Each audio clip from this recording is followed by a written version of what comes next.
I'm Billy Hallowell. Welcome to the Inside Story. We have a major story to break down today, and this one involves Robert Morris, who recently stepped down from his role as a senior pastor. He's obviously a well-known author, preacher, speaker. Really disturbing allegations surrounding him right now. I'm joined by Leonardo Blair from the Christian Post to break it all down. Leo, how you doing today? I am doing great, Billy. Thank you so much for having me back on the program again. Well, you were just on last week and we were talking about Dr. Tony Evans and the announcement that shocked the Christian world that he was stepping away from his senior pastor role. That is due to an undisclosed sin that he admitted he had this sin issue. And then right on the heels of that, we end up with this other situation with Robert Morris of Gateway Church down in Texas. And this one far different in that we know what the allegations are. They're deeply disturbing.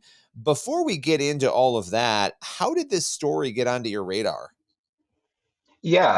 So I am plugged into a network of evangelical Christians who, um, from time to time, we share information and know what's going on in terms of abuse. A lot of them are abuse advocates, journalists, and the Wartburg Watch post was sent to me, and you know I the whole situation was super disturbing, and knowing who the allegations that were in the post, we decided that we were going to go to the source, talk to the people involved. We had to negotiate how we were going to contact Cindy Clemishire and also reach out to the church for comment. So the same day, the discussion started was when we actually started working on the story. Well, and your coverage has been widely cited on this, the Christian Post, your coverage, and really a lot of people looking to what you did early on in this because you were able to get a response from Morris on this. And, Cindy obviously is the accuser in this case, the victim in this case. She claims that she was 12 years old when this incident unfolded. And again, we'll get into those details. But what most surprised you? You got a response from Morris fairly quickly, it seems. And, after he learned, I'm assuming, the allegations that were public against him, he gave you the response. What was maybe surprising or notable to you about his response? I think it was the general minimizing of the allegation of child sex abuse. It was the way it was treated as a moral failure. I found it extremely stunning. Well, I yeah. found it really stunning. Well, and just just so we make sure, because I think people know this already, but if they don't, what Cindy is claiming, her allegations against Morris, can you give us a little bit of detail on that, just for those who don't know what Morris is actually being accused of here? Right. Sure. So Cindy met Morris, her parents and Morris. He was a traveling evangelist. He was traveling with James Robison's camp at the time, and they lived in Oklahoma. Her parents were super impressed by him. They got in touch. They became friends. They started traveling together. They started, sleeping over, him and his wife Debbie, and their little son Josh. And during one of these sleepovers at her parents' house on December 25th, 1982, when she was just 12 years old, Christmas uh, Day. Christmas Day, which Christmas Day, struck me. Yeah. Yeah. Christmas Day, uh, Morris sexually abused her and told her not to say anything, or else the a lot could go wrong. And he kept on abusing her for 4.5 years after that until she was around 16 years old. So when he gave you his statement, he used the term young lady, I believe, right? That was the specific term twice, I think, in that statement, to refer to the person, that was involved in this incident, the person he's accused of abusing. And when you talk about the minimizing, did that term, yeah, what were you thinking when you saw that term, knowing again what Cindy's allegations are in this case and that she was claiming to be 12 years old when this all started? It was shocking. There Yeah. is there was nothing. I could not imagine someone conflating a 12-year-old, using language that conflates a 12-year-old with a young lady. I just A didn't young a see young lady to how. me, I mean, a young lady to me is somebody who is 19, 20, 21 years old starting their life out. When somebody says that term young lady, I'm thinking about an adult young woman. I don't know what other people are thinking, but that's what I'm thinking when I hear that. Absolutely. Absolutely. And it was, I think it was triggering for a lot of people. A lot of people. You look at people online who are commenting, they're talking about abuse that I didn't even know some of them had gone through abuse, and how that sort of misdirection was triggering for them. Mm. Yeah, I mean, there's so much here to unpack, but one of the big things, obviously, we're having this conversation now. Morris initially didn't step down, but has now, resigned, stepped down from his role at Gateway. Gateway, the elders at Gateway, and you've covered this, beautifully in a number of stories now. They have indicated that they knew nothing about the real nature of the allegations. But I do want to note that the first statement they put out seemed to be defending Morris, saying he went through restoration, he did the things he was supposed to do. Then another statement comes where they're essentially saying that they didn't know the real nature of these allegations. What do we know about that? Because that's a big piece of this puzzle as well, with this happening and him being at the helm of Gateway for so long. Right. And this is another challenging part. I don't know who helped Gateway to craft the initial statement. If a lawyer was involved who was not aware of all the facts. But according to Miss Clemishire, at there were people at Gateway who um, obviously knew about the allegations, because she had tried to, she had a lawyer who reached out to them in 2005, right? She stated that the leadership, and her new lawyer is Boz Chivijan. um, he released a statement where she makes it clear that the leadership at Gateway received actual notice of the crime in 2005, because she sent an email directly to Robert Morris's Gateway email address. And then an elder by the name of Tom Lane, he received and responded to her email and acknowledged the sexual abuse beginning on December 25th, 1982, when she was 12, right? And then in 2007, her attorney at the time, Getner Drummond, who is now, according to her, the Attorney General of Oklahoma, he sent a letter to Robert Morris, hoping that he would help to reimburse her for thousands of dollars that she had spent on counseling. The attorney acknowledged the dates and then turned around and tried to blame her for the abuse.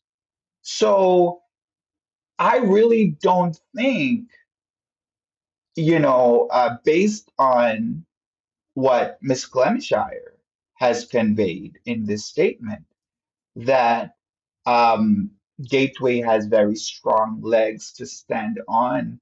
In when you talk about the claim that they knew nothing about these allegations against Morris. It's there is so much here, and I think those questions are going to be asked as the weeks and days go on here about Gateway as well. Because if it's true that these emails were sent and that somebody knew, clearly somebody wasn't sharing with somebody else, and these are very big. I mean, this is not these allegations are not just moral failures; these are criminal allegations. They're criminal allegations. So there's a lot here, and I know Cindy Clemishire and her attorney, they are looking at different options. I don't know what will happen with the statute of limitations. That may be, I know that her attorney said that that may have expired at this point, but they're exploring this, looking at it. What is she saying? Because she has been speaking out specifically after Morris stepped down, after the church put these statements out there. What has Cindy been saying? Yeah, I think at this point, she is really trying to change, and her attorney has said this, and there are legislators in Texas who are working on changing the laws to remove statute of limitations uh, from child sex abuse crimes. She wants to uh, help people to speak up, to find their voice on this very issue that we're talking about. So, we'll have to see where it goes. I mean, there's definitely a lot of support for her. Um, there's just a lot that has been coming out. There are many people who were connected to Gateway Church who have been sort of sharing their own experience about what they saw in the ministry. I think I heard, I came across somebody saying they used to do like video work for the ministry, and they would overhear meetings where they would be talking about how they can get more money out of the congregants. And it sounds very mercenary. It sounds very cold, very calculating. It doesn't sound very much like a church that was focused on protecting people from abuse. And that is where this whole conversation. That's why I think it's so difficult for so many people.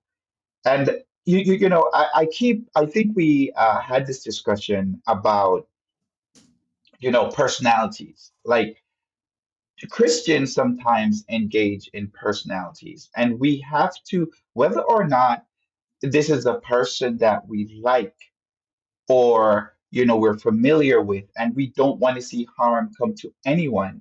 I believe we have to also recognize when there is a need to be balanced. We have to learn to separate, what is actually a moral failure versus what are actual crimes. I mean, we cannot uh, spiritualize damage to, victims.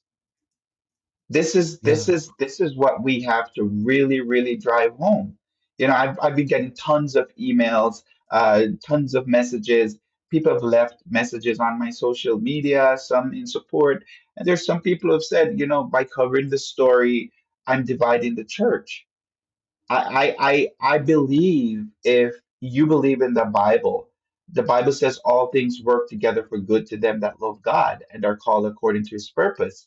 If Mr. Morris believes that word, the fact that this information is coming out now, I think, you know, God may be trying to tell the church something. And, I think as Christians, we have to listen, because there are many people that have been abused. And, you know, I'm working on stories right now, um, where individuals have been abused by pastors, and psychological damage that these survivors have had to work through in their adult life, it's just mind-boggling. I don't know how some of these uh, victims slash survivors were able to overcome. And it's because of that experience. It's because of listening to survivors and their stories, why hearing Cindy's story uh, is is almost so transcendent in the culture, and causing people to respond the way they're responding right now. Yeah, it's it is heartbreaking. There's so many layers to it, and that at the end of the day, the truth should be what guides us. And when criminal behavior or alleged criminal behavior happens, it can't be swept under the rug and handled within the church. It needs to be handled. I mean, this is again a legal issue. In any other context, this person would have been locked up behind bars, gone on trial for what is being claimed here. And so I think that's a difficult piece of the puzzle for people to comprehend for some reason, those especially who are making those arguments, because again, we wouldn't tolerate this in any other context, right? So let me ask you this, and then we're going to go here in a moment. We went a little longer than we normally do on the show because this is an important story. What comes next? What is happening now with Cindy and the others involved in this story? What do you think we see happen next? Yeah, as I said earlier, I think um, this story has really shaken the Christian world. It's shaken the secular world as well. I mean, it's an international story because Mr. Morris's ministry is global. Uh, I think on the ground where Cindy is, uh, they're going to be working on legislative change. I believe that there's going to have to be some sort of change with Gateway. They're going to have to look at their systems, how they handle complaints, the manner in which Cindy describes how she was treated by the church and how they wanted to buy her silence. I believe if she had taken $25,000 in 2005 and signed an NDA, we would not be having this conversation right now. So there are multiple conversations that we're going to have concerning ministering to victims of abuse in the context of the church. And hopefully, we'll have legislation, tougher legislation, that will make it harder for this kind of abuse to be swept under the rug or minimized the way it was initially minimized when Gateway responded to the allegations. Well, Leo, I appreciate you joining us, breaking this all down. I'm sure we'll be talking more about this on the show in the weeks and months to come. I appreciate you joining us. My pleasure, Billy. Everyone else, make sure you head over to the Christian Post. Continue to read the coverage that Leo and others are doing on this important story. And we'll be back here next week with another episode of the show. We'll see you then.